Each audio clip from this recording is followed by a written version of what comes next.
if you interviewed a detective, a criminologist, they will say that nine times out of 10, their work is to constantly review everything that comes in front of them, to reconfigure it like a Rubik's Cube, turn it over, turn it inside out. And I have this exact same methodology because we're on the trail of the darkest figures. An ordinary detective wouldn't even know how to get in the starting line of the people that we're investigating, the beings we're investigating, the histories we're investigating.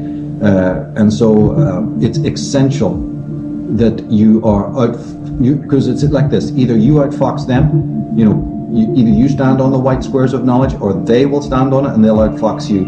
It's absolute combat situation. We're in the trenches. And therefore the general needs to not just be sending men over the top to be slaughtered. We've got to find infinite subtle strategies.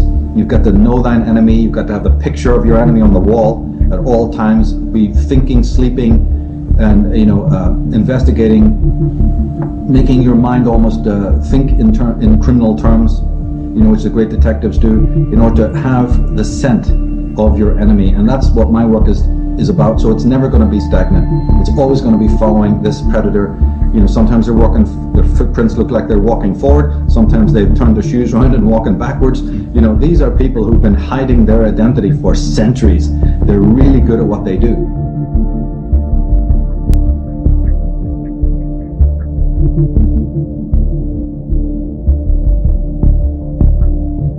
And so I hope that, my work inspires people to not just learn the facts and then shut down and say, well, I got the gist of that then. That's the end of that. It's the Jews, it's the Jesuits, it's the Masons, end of story.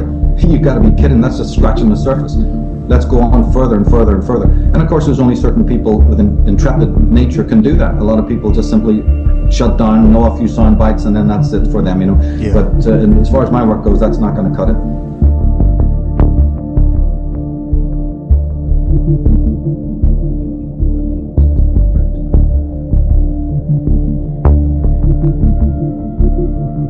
For thousands of years, women held the grail of spirituality for the whole planet, may have invented some of the architecture of what we call civilization. Not that most men have ever wrote about it or accepted it, but it's a fact. And should our civilization start to melt down,